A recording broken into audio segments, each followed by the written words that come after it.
Voici une ancienne serrure chinoise.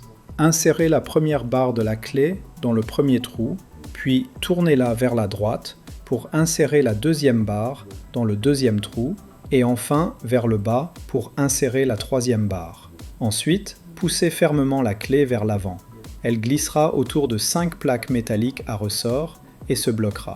Lorsque la clé atteint le bas, elle libère le loquet, ouvrant ainsi la serrure.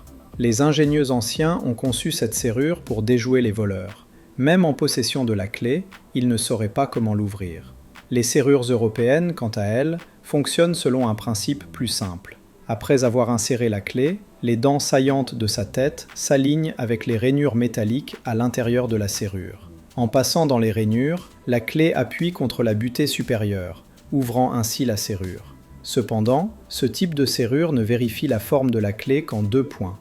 Par conséquent, si vous pliez l'extrémité d'un fil à angle droit, vous pouvez facilement l'insérer dans les rainures.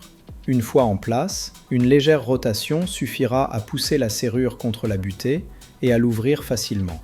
Si vous insérez un crochet de serrurier dans la serrure, vous pouvez soulever le loquet intérieur et ainsi ouvrir la serrure. Si vous n'avez pas de crochet de serrurier, vous pouvez découper une bande de métal en forme de M dans le côté d'une canette, en plier le haut et enrouler les bords de la canette autour de la bande métallique de façon à ce que le centre dépasse.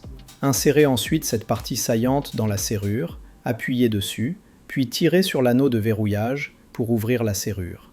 Abonnez-vous à la chaîne Xplore pour rester informé des dernières actualités.